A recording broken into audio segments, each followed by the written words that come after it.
Quebrado e um zambujeiro, ali fui enxertado. Essa oliveira é o meu Jesus, fui nele enxertado, hoje tenho luz, oliveira verdadeira.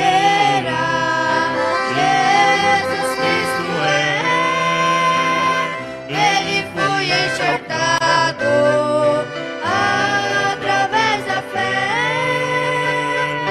posso eu dar frutos, enxertado assim. Cristo é oliveira, não mais vivo eu, mas Cristo vive em mim.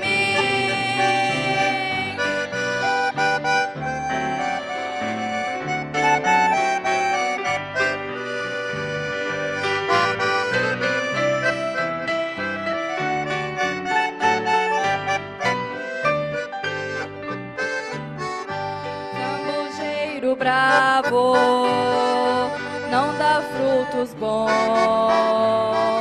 assim era eu no meu coração,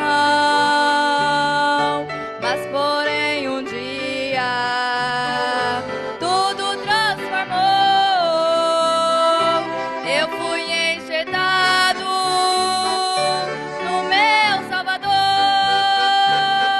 oliveira verdadeira, Jesus Cristo é.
Boa noite com Jesus. Vamos ficar de pé.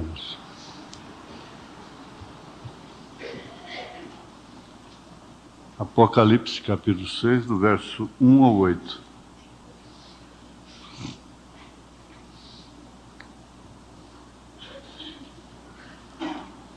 E havendo o cordeiro aberto um dos selos, olhei e ouvi um dos 4 animais que dizia, como em voz de trovão, vem e vê. E olhei, e eis um cavalo branco. E o que estava sentado sobre ele tinha um arco, e foi-lhe dado uma coroa. E saiu vitorioso para vencer. E havendo aberto o segundo selo, ouvi o segundo animal dizendo, vem e vê. E saiu outro cavalo vermelho. E ao que estava assentado sobre ele foi dado que tirasse a paz da terra e que se matassem uns aos outros. E foi-lhe dado uma grande espada. E havendo aberto o terceiro selo, ouvi dizer ao terceiro animal, vem e vê. E olhei, e eis um cavalo preto. E o que sobre ele estava sentado tinha uma balança na mão. E ouvi uma voz no meio dos 4 animais que dizia, uma medida de trigo por 1 dinheiro e 3 medidas de cevada por 1 dinheiro, e não danifiques o azeite e o vinho. E havendo aberto o 4º selo, ouvi a voz do 4º animal que dizia, vem e vê. E olhei, e eis um cavalo amarelo, e o que estava sentado sobre ele tinha por nome Morte, e o inferno o seguia. E foi-lhes dado poder para matar a 4ª parte da terra, com espada e com fome, e com peste, e com as feras da terra. Grande Deus, maravilhoso Pai, nós voltamos a orar a Ti, porquanto é o melhor que podemos fazer por nós mesmos, é orar ao Senhor, é inclinar as nossas cabeças para o pó de onde viemos e reconhecermos que não somos nada sem o Senhor, e não podemos fazer nada sem o Senhor. Nós não podemos ser nem mesmo honestos, falar a verdade, sermos fiéis, se não for pelo Senhor. Por isso te pedimos compaixão, nesta hora tão difícil que a igreja enfrenta na terra.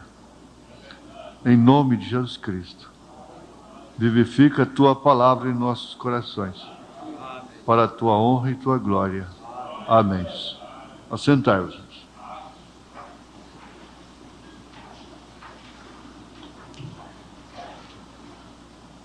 A glória do mundo paralisa a fé. Isso é uma frase determinante, capital mesmo, do profeta, né? Desta era. A glória do mundo paralisa a fé. Tudo que é paralisado fica inerte, imóvel, fica sem ação. Às vezes tem, mas não tem ação, está paralisado. Agora, isso realmente traz para nós uma advertência, principalmente quando a gente leu aqueles parágrafos na mensagem do profeta sobre a pessoa que é salva por Jesus Cristo e sai. Ela não vai continuar. Aliás, ele até diz isto, se o chicote não cai, é sinal que não é filho, mas se é um filho, o chicote vai cair. Não para se tornarem um opróbrio e cauterizar a consciência e prosseguir de qualquer maneira, mas com defeitos, com erros e dificuldades, todos devem ficar onde estão. Ele diz, você não saia, E, na verdade, nós passamos a dar lugar a um espírito que paralisa a nossa fé. A glória do mundo é muito relativa. Muito relativa. Às vezes, uma grande posição, grandes eventos, para um homem já não é tanta glória quanto uma coisinha assim para determinadas pessoas. Às vezes, uma menina é criada aqui dentro e não... Eu comparo assim com a natureza do pato. O pato criado no seco, quando ele consegue água, ele mergulha e nada mais do que os outros que estão lá. Você nota logo, distintamente, que ele age de uma maneira como quem estava fora, tinha sede por aquilo, clamor por aquilo, porque está na sua natureza. Há muitas pessoas que nascem e crescem no Evangelho e morrem ali, sem que o mundo as marque.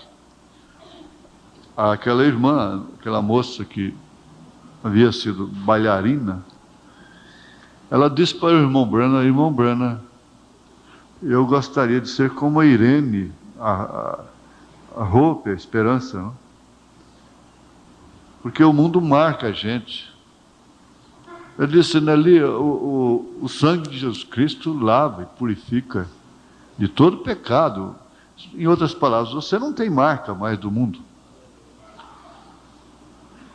Mas o que nós queremos observar com isso é que pode-se nascer e crescer e ir até o fim, como a irmã Hope foi, sem receber a marca do mundo. Como nós temos muitos aqui que são criados e estão prosperando na fé, atravessando esse mar difícil.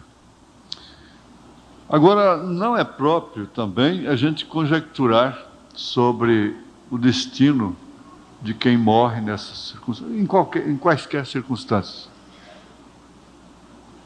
Existe um mistério muito grande nisso, ainda mais o que o profeta diz, que Deus vem e te recolhe. A glória do mundo paralisa a fé. Nós estamos vendo aí o mundo paralisado. Especialmente o país está paralisado, estarrecido, por causa da glória terrena, a glória do mundo. E os países que não têm esportes, como futebol, corrida de carro, e essas coisas para as pessoas extravasarem, eles têm mais crime, mais fome, mais miséria, mais desgraça. É certo? Isso é verdade. Porque é um povo sem glória, e é um povo natural e eles não têm glória, não têm como extravasar. Quanto mais esporte, mais ocupa a mente e extravasa também. Nós temos um país idólatra, um país que é um cassino, onde o governo é o maior banqueiro desse cassino, e um país idólatra, cheio de ídolos, em que as pessoas não têm o mínimo senso do que é ter um ídolo. E mostram realmente que são idólatras. E têm idolatrado pessoas a extremo. Mas nós vamos, hoje, lembrando do quarto selo, conforme lemos aí em Apocalipse, capítulo 6, nós vimos que, vou repetir, o que a igreja já sabe, mas nós temos muitos, aliás, todos os domingos nós temos batismo aqui. Em relação aos 7 selos, a igreja tem plena consciência, sabe perfeitamente, que os 3 primeiros selos do Apocalipse já é história, já se cumpriram. Primeiro, segundo, terceiro selo. O quarto selo está em pleno cumprimento, onde enquadra todos os males dos 3 primeiros selos. Isto quer dizer, os 3 espíritos: anticristo, falso profeta e besta. São aqueles 3 espíritos de Rã. Está no próprio Apocalipse.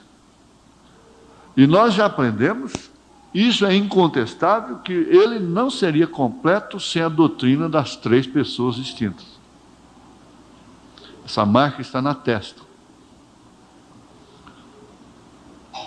E isso é uma idolatria terrível. Por isso que as pessoas que têm essa marca na testa idolatram carro, casa e líder de corrida, de futebol, de cinema. São pessoas que idolatram as coisas, idolatram pessoas, idolatram santos, imagens, nação que para por causa de um ídolo feito por mãos de homem. As pessoas esclarecidas, iluminadas, não tem isso na testa, na marca da besta, elas não idolatram, elas honram a quem merece honra. Honrar a quem merece honra, amar o que tem, não é idolatria. Há uma diferença muito grande. Há mulheres que idolatram seus maridos. Eles não devem ser idolatrados. Eles devem ser honrados, respeitados, reverenciados, mas não idolatrados. Nem o próprio Senhor Jesus Cristo deve ser idolatrado, porque ele não é ídolo. A idolatria é mãe da feitiçaria. A idolatria é incompatível com Deus. Deus não aceita nem ele próprio ser idolatrado. Ele aceita ser adorado, obedecido, respeitado, honrado, tudo bem, mas não idolatrado.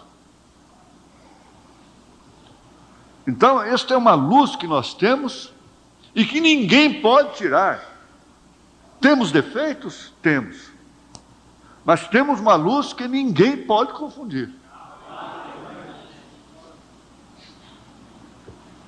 Homens que idolatram mulheres. A mulher não foi feita para ser idolatrada. Ela foi feita para ser amada, respeitada, considerada, mas não idolatrada. Tudo que você põe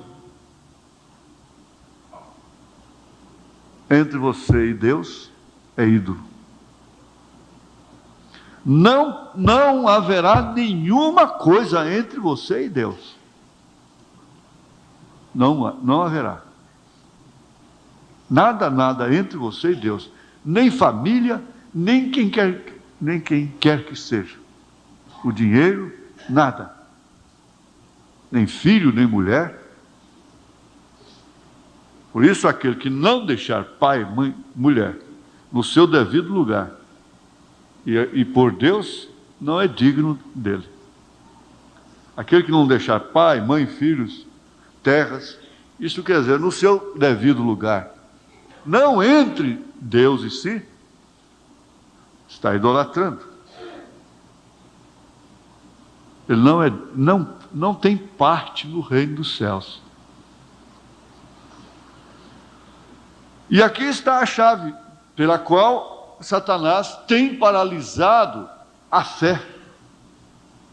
Porque o povo, a humanidade, nasceu, isso é natural desde o Éden, ter fé, crer em Deus. O próprio Caim cria em Deus. Porque os próprios demônios creem em Deus. Ora, crer é um significado de fé. Mas a função A função de Satanás, quer dizer, o seu alvo principal é esse, é paralisar a fé. Porque pela fé eles venceram reinos, eles venceram leões, eles venceram fogueiras, eles venceram tudo, Hebreus capítulo 11, pela fé. Se esta fé fosse paralisada, eles não teriam vencido. E o próprio, em Hebreus 9 ou 10, por aí, o justo viverá da fé. E se ele recuar, a minha alma não tem prazer nele. Por isso a igreja tem que estar constantemente atribulada e tendo sempre dependência. Ela está sempre tendo que ter dependência. Olha, eu não quero ferir, eu respeito até, eu sei, eu sou um pouco esclarecido nesse sentido.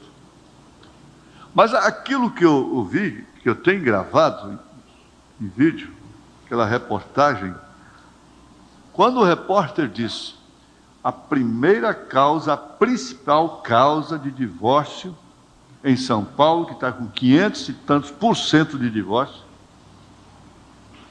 é a independência da mulher. Agora, vocês, irmãs, sabem que é verdade. Não tem como negar isso. O dinheiro dá independência.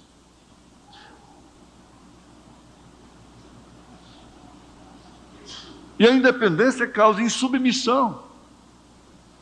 Não se sujeita. E quando um homem fica sem uma mulher a quem respeitar, a quem amar, quando a mulher fica sem um homem a quem respeitar, a quem amar, a quem dar satisfação, ela se torna absoluta. Essa pessoa se torna absoluta.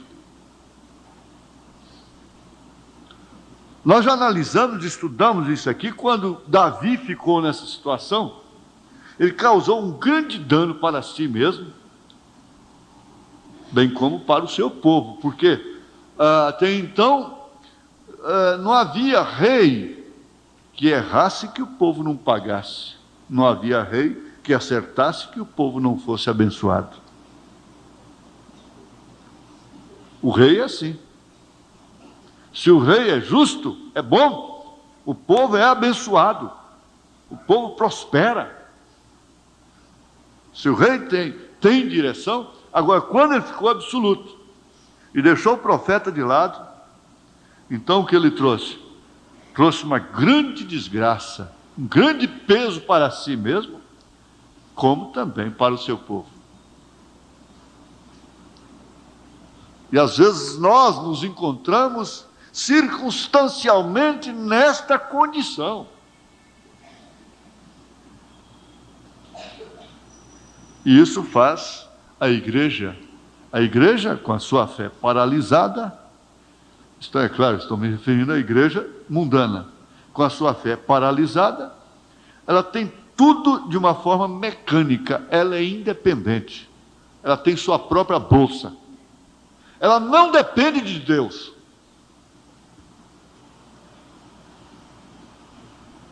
Ela não depende do esposo. A igreja rica, abastada, de Apocalipse capítulo 3, não depende. Ela tem ouro, ela tem prata. Ela não tem que orar para receber a sua cura. Ela pode. Ela está armada com a ciência. Então não tem por que orar, não tem por que jejuar, não tem por que desesperar, junto a ele que, supostamente, como ela diz, é seu marido. Mas não é. Ela é repudiada. Ela foi vomitada da boca de Deus. Então aí onde o profeta diz aqui, a gente tem que chegar a ser nada para então ser algo para Deus. Quando Jesus disse, sem mim nada podeis fazer, ele estava falando de quem? Estava falando para quem? Era para o mundo? Que tem o seu reino? Ele disse, o meu reino não é deste mundo. E Satanás lhe mostrou todo o reino da terra. Há um Deus com letra minúscula, um Deus deste século que cegou o entendimento dos homens, das mulheres. Então, quando ele estava falando para a sua mulher, para a sua esposa. Sem mim, nada você pode fazer. Olha, a igreja pode fazer muita coisa. O homem pode fazer coisa demais. E chegar lá na frente e dizer, veja o quanto eu tenho feito.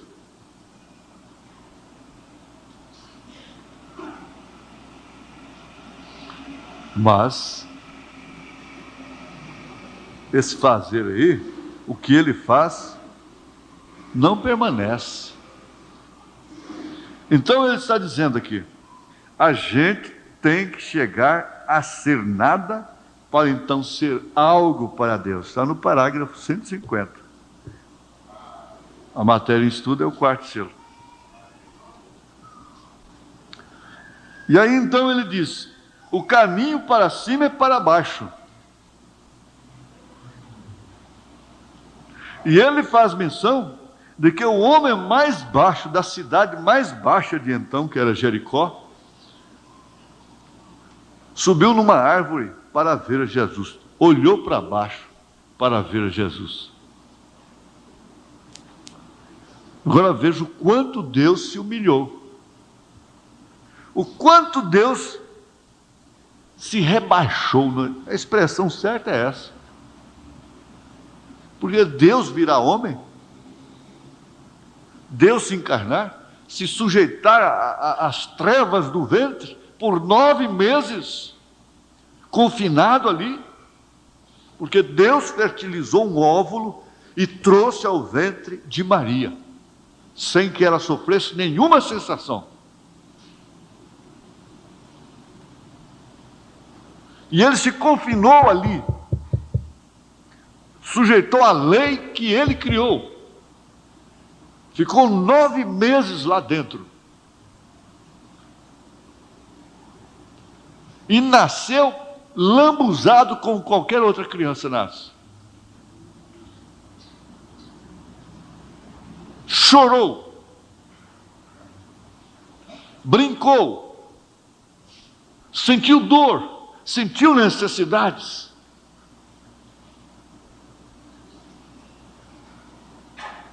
O profeta disse que era Jeová na estrebaria, Jeová brincando ali.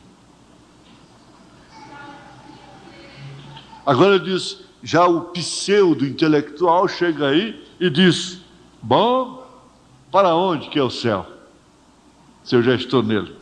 Onde que é o céu, se eu já estou nele? Eu tenho dinheiro, meus celeiros estão cheios, para que eu preciso de Deus?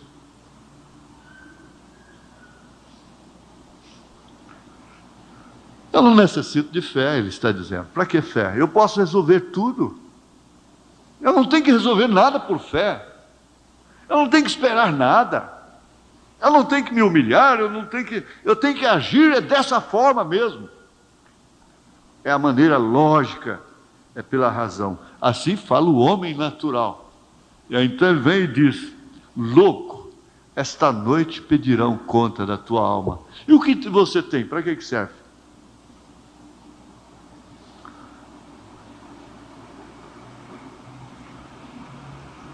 Aqui no parágrafo 131, ele diz assim, agora sim, sinto que está entrando o estímulo ao pensar nisto.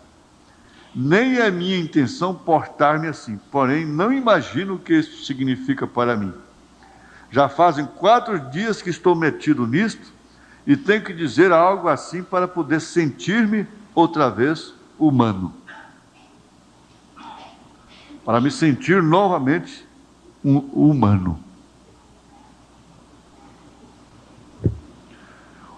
Quando ele está falando isso aqui, ele está dizendo que ele ficou tão nas mãos de Deus, tão imbuído, tão envolvido naquela atmosfera divina, e para ver essas coisas, que ele saiu até da dimensão humana.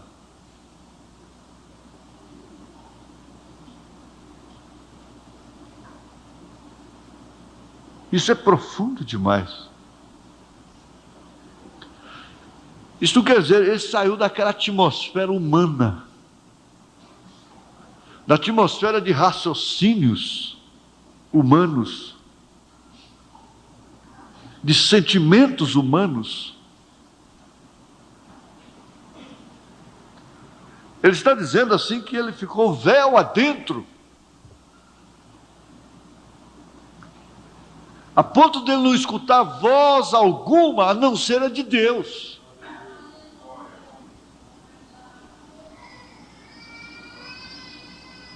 E que ele então, para transmitir aquilo, ele tinha que voltar a ser humano, sentir-se humano novamente. Por quê? Deus, para falar com o povo, ele se fez humano.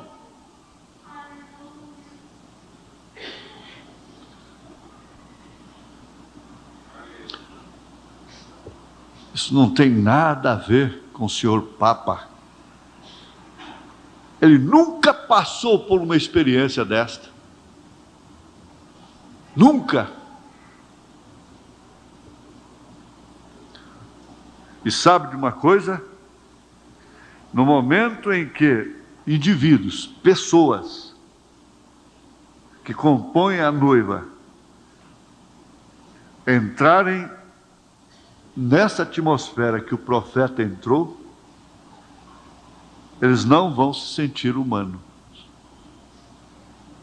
Da mesma forma. Você já viu? A gente é tomado por um sentimento humano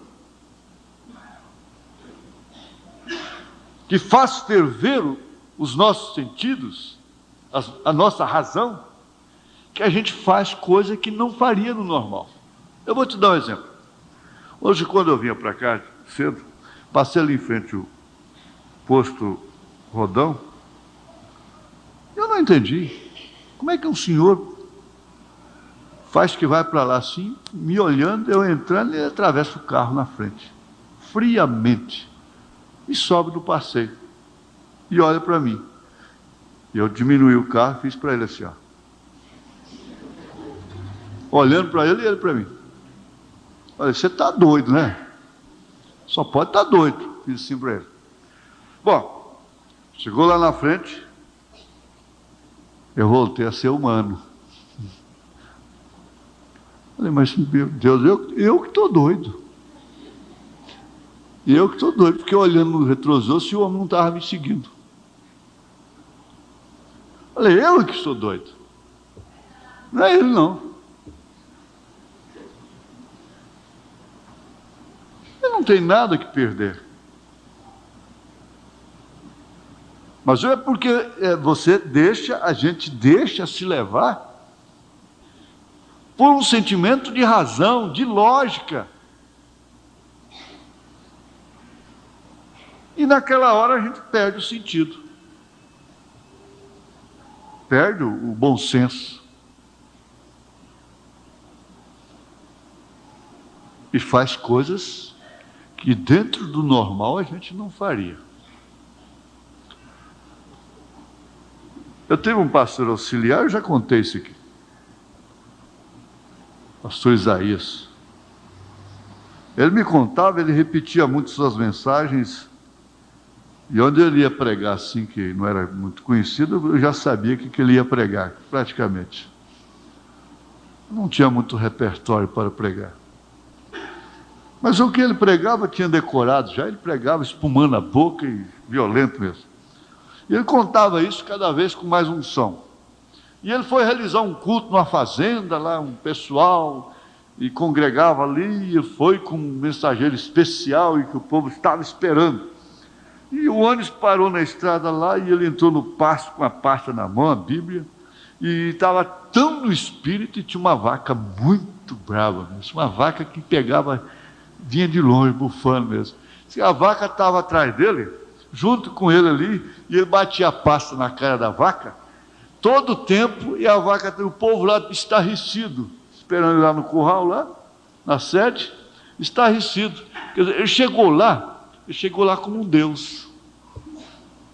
Porque a vaca não conseguiu fazer nada com ele. Ele espumando na frente e a vaca espumando atrás. E ele batendo a pasta na cara da vaca, sem perceber o perigo, sem coisa alguma, porque ele tinha entrado numa atmosfera tão perfeita, de tanta harmonia com sua missão, que ele não percebia o perigo, não percebia a vaca. Ele não fez assim para a vaca. Você já viu que tem hora que você fica tão educado, fica tão dócil, você se sente tão recompensado depois. Mas ele disse que quando abriu a porteira e que caiu em si, eu não sei o que aconteceu com ele. Diz que passou mal. Mas enquanto ele estava no espírito, ele não percebeu. Falando em língua e cantando hino espiritual e batendo a pasta na cara da vaca. Olha, isso acontece. Eu creio naquilo.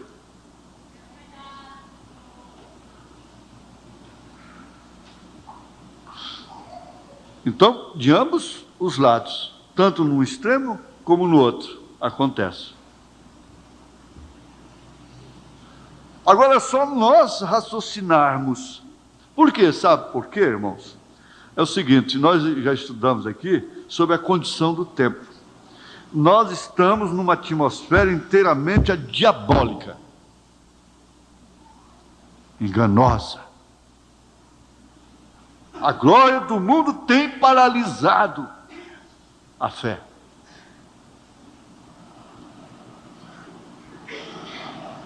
E isso não quer dizer outra coisa senão o cumprimento do quarto selo,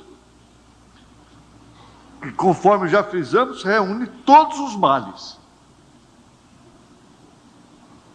A besta ainda não está evidenciada, ela está em potencial. Mas ela já compõe essa trindade. Então você, a irmã, o irmão, a criança, essa menina que levou esse tiro na boca, está lá agora, o corpo lá, debaixo da terra já, podia estar aqui me ouvindo. Ela tem um caderno de anotação de tudo quanto é mensagem. Ela ficou sob essa pressão terrível.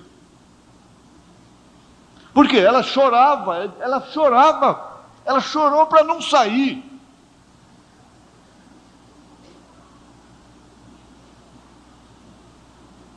Porque não é possível.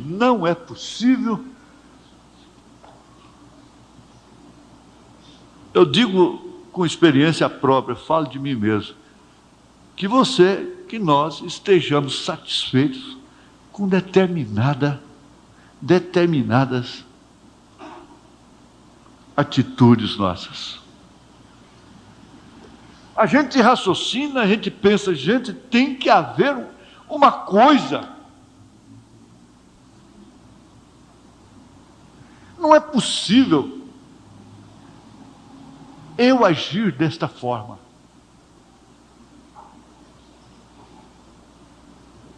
Porque eu não creio desta maneira. Eu creio de outra maneira. Não é assim que você pensa? É ou não é? Que pressão maligna. Mundo das miragens. A miragem faz você fazer julgamentos estúpidos, ignorantes, cegos. Não queira ver uma pessoa perdida no deserto, sedenta. A sede é pior do que a fome.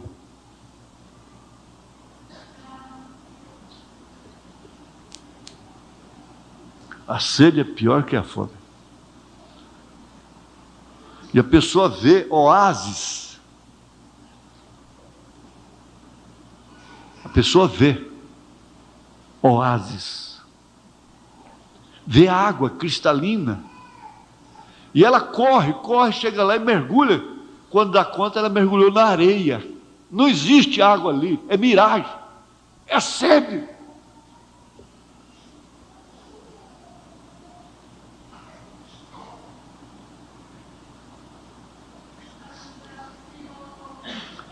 Agora, isso tem muito a ver com esse selo, porque é exatamente o selo que você tem que chegar a ser nada realmente. A igreja da era até Filadélfia, ela trouxe um brasão no seu peito. Por quê? Qual o brasão que ela trazia? Ela trazia o brasão de ter passado pela arena, de ter enfrentado uma perseguição na carne e no sangue. Então até ali, ela fica sendo uma estrela sem similar. Não é certo? Você olha para trás, você tem inveja de uma moça que não morreu com um tiro na boca, mas que morreu lá dentro da arena, amarrada, leão comendo, queimada aos poucos. Quantas moças morreram nessa idade aí de 18 anos? Então elas se tornam mais importantes, elas brilham mais do que nós. Elas estavam fazendo a ponte de sangue através da qual o evangelho chegaria a nós, a ponto do profeta dizer: como posso eu pensar em chegar ao reino dos céus, ao reino de Deus, no céu de glória, deitado em berço esplêndido, enquanto outros navegaram em mares de sangue? Ele disse: onde cabe o nosso testemunho perto do testemunho daquela igreja?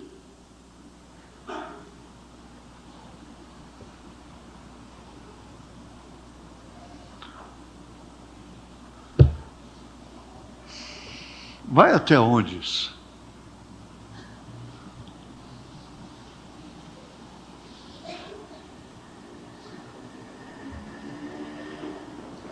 Sentir humano outra vez.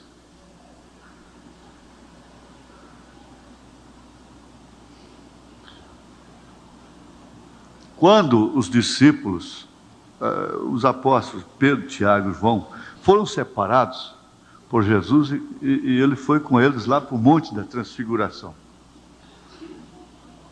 Eles viram uma transfiguração, a adoção de Jesus Cristo, e que na verdade ali eles desceram com o testamento de que eles estavam realmente com um ser sobrenatural, porque Jesus se transfigurou na vista deles, a ponto de ter contato visível com Moisés e Elias. E ficou tão bom, eles ficaram tão fora da dimensão humana, que Pedro disse: bom estar aqui. Façamos 3 tabernáculos, um para ti, outro para Moisés, outro para Elias. Isso quer dizer para nós também, porque onde o Senhor está, né? Ele não falou um para ti, um para Elias, outro para Moisés, um para mim, outro para João, outro para Tiago. Um para ti, um para Elias, outro para Moisés. A coisa ficou tão boa.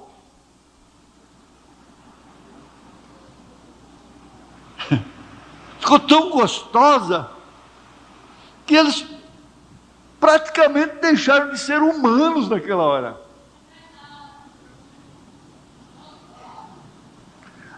Mas acontece, sim, acontece que a cruz estava lá embaixo. Vocês têm que sair dessa atmosfera novamente. Vamos descer o monte. Não é agora, Pedro. Não, não é agora. Você ainda vai ter muita experiência lá embaixo. Inclusive me negar.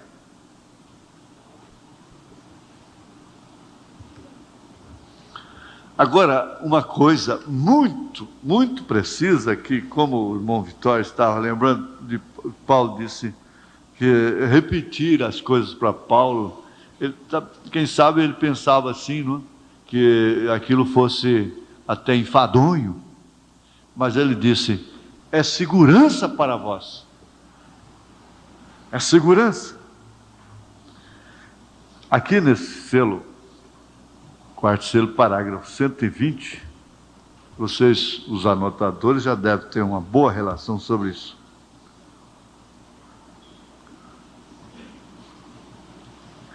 Ele diz, observem bem, esta última vez vem sobre o cavalo amarelo. Você sabe de quem se trata.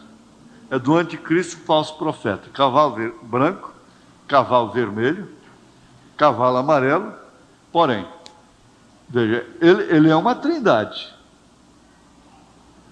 Muda de cavalo, sendo um cavaleiro, a mesma coisa. Ele só muda de cavalo. E ele tem em si esses três ofícios: anticristo, falso profeta e besta. No entanto, ele é uma pessoa só. Você vê o lado oposto de Deus, com um sistema idêntico. Três manifestações com uma só pessoa. Deus tem três manifestações especiais: Pai, Filho e Espírito Santo, Rei, Sacerdote, Profeta. Mas é uma pessoa só. O Filho unigênito que estava no seio do Pai, este o fez conhecer. São João capítulo 1, esse verso 18. E quem vê a mim, vê o Pai. E toda a plenitude da divindade habita corporalmente no Senhor Jesus Cristo, diz São Paulo. Não é verdade? Agora, isto não é em nosso dia, esse cavalo amarelo. Por quê? Porque se trata da morte. Venha cá. Será mais adiante, porque é um selo predito. Quando isto suceder, que ele se tornará besta realmente, em pessoa, Satanás encarnado. Isso vem acontecer com esse pacto com os judeus. Então, a noiva já haverá subido. O caminho é para baixo. O que ele diz? A gente tem que chegar a ser nada. Mas há uma hora que vai subir, porque quem foi humilhado será exaltado. Veja o quanto ele sofreu, até morrer. Depois ele foi exaltado. Isso em função de sua igreja, em função de nós.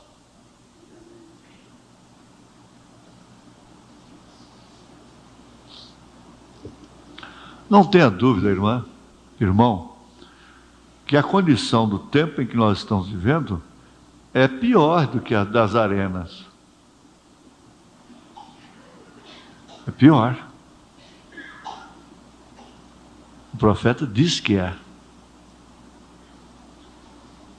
É uma condição enganosa, cheia de circunstâncias. Não tem um soldado com a espada na mão, lá na sua porta, dizendo nega ou você morre. Não tem isso não. Mas veja o que tem, que chega diariamente na sua casa e você ainda tem que passar a mão na cabecinha dele, lisar. e dizer: entra, entra. Faz favor de entrar. Entre, por favor. Compra, paga, sacrifica, mas entra, por favor. Entra na minha casa. Fala na minha casa. Age na minha casa. É preciso, porque senão minhas filhas vão para o mundo. É necessário, senão meus filhos. E minha mulher? O que será dela? Olha, quer saber de uma coisa? São poucas pessoas que vão no rapto. O profeta chegou a dizer assim: olha, se desaparecerem 500 pessoas hoje no mundo, o mundo não vai perceber. Desaparece um homem, o mundo paralisa para uma nação. Ele disse: morre um ministro desse que deu a vida pelas almas. Eles põem um recorte no jornal lá, um cantinho no jornal. Mas morre um homem desse, eles param a nação. E está certo. Está certo.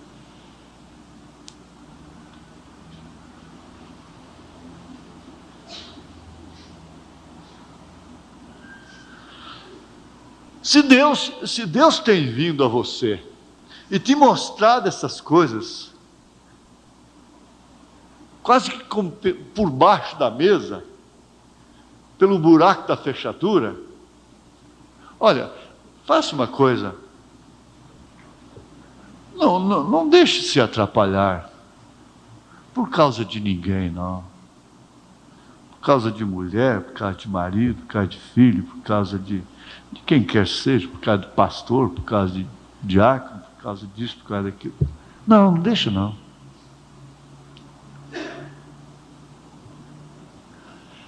Tenho certeza absoluta que o espírito do rapto, o Espírito Santo da graça,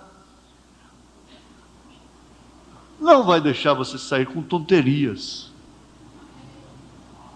com loucuras, mas de todas as formas, quando nós entrarmos nessa atmosfera, que nós vamos nos tornar mais espirituais do que humanos,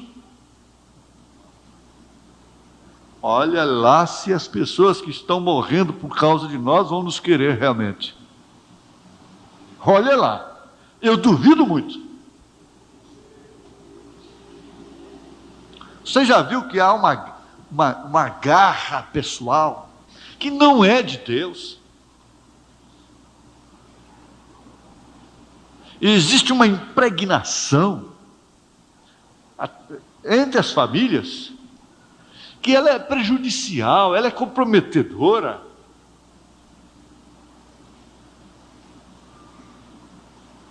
E por isso os filhos não podem, nunca, eles não vão ter como assumirem responsabilidades.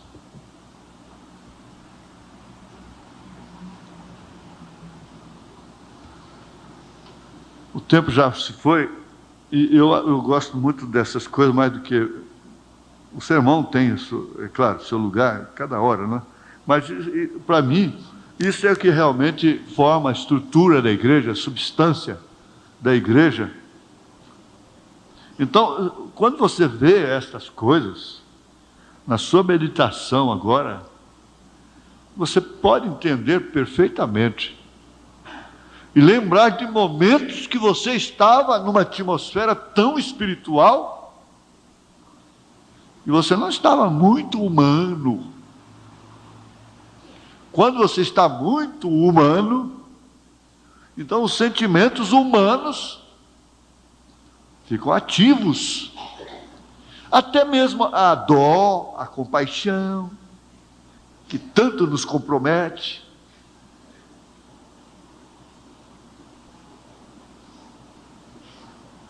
Nos envolve, nos toma conta. Ele diz: olha, por quê? Como? Que é diferente você estar perto de certas pessoas. Ele diz: é diferente, parece que elas estão todo o tempo em algum lugar especial. Elas comem, elas bebem, elas trabalham, elas têm suas necessidades, mas elas têm uma atmosfera ao redor de si. Ele disse, enquanto outros se esforçam para ter e nunca têm, estão sempre reclamando.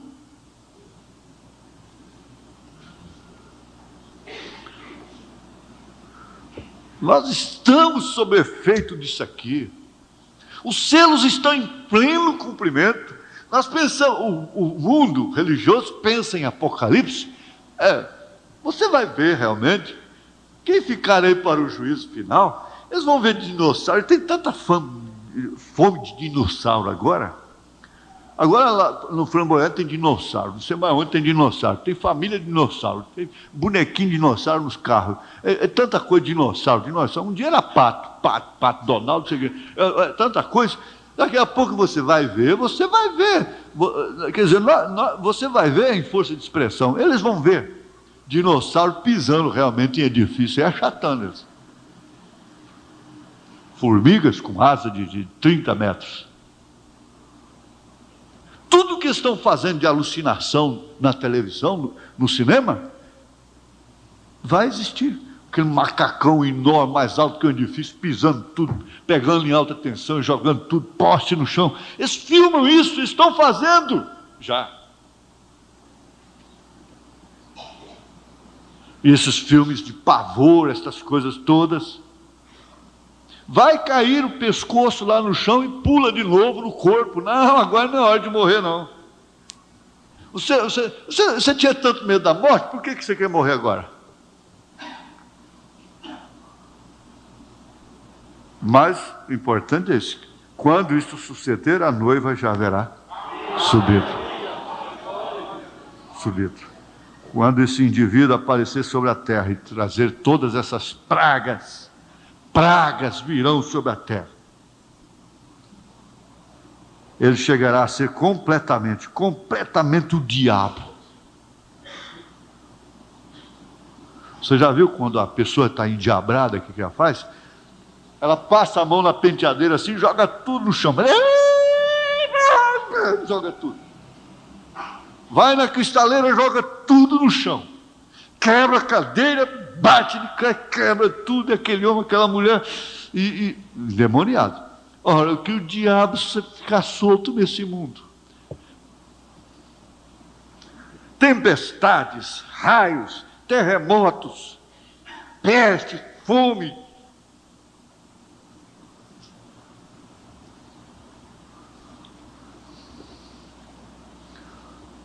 Mas ela já haverá subido. Ela não vai passar por isso. Ela está passando por uma pressão muito grande. E ainda vem mais confusão. Mas ele disse, em meio a grande confusão, o rapto virá. O Senhor vos abençoe. Pastor Elias vai orar. Fazem isso.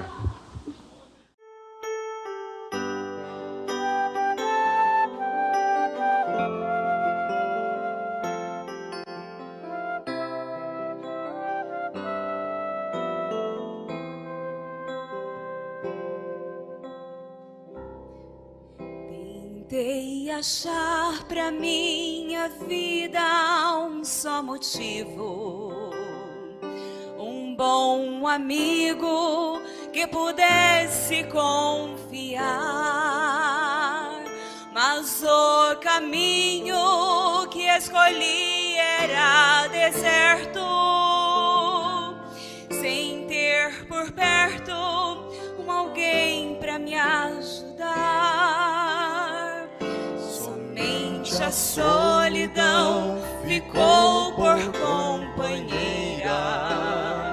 Sentei-me à beira do caminho e pus-me a perguntar: pra que viver se para a vida não tem mais razão? Se pensando nesse dia então vou minha vida terminar. Mas Mas foi aí que alguém gritou com voz de amor: a sua vida tem valor, custou a minha lá na cruz. Saibas que foi por tua causa que sofri, para que vivesses eu morri.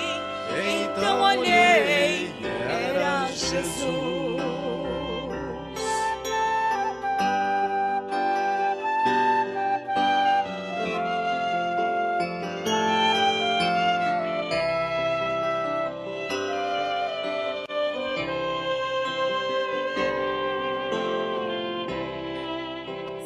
Meigo olhar mudou-me assim completamente. Então senti sua doce paz me envolver. A esperança foi em mim crescendo, me devolvendo a vontade de viver. Minha alma, já cansada, descanso encontrou. De novo o sol brilhou, mostrando a sua luz. Agora tenho 1000 razões para continuar. Eu sou livre, posso caminhar, pois tenho vida em Jesus. Mas foi aí que alguém gritou com voz de amor: a sua vida tem valor, custou a minha lá na cruz. Saibas que foi por tua causa que sofri, para que vivesses eu morri. Então olhei, era Jesus. Mas foi aí que alguém gritou com voz de amor: a sua vida tem valor, custou a minha lá na cruz. Saibas que foi por tua causa que sofri, para que vivesses eu morri. Então olhei,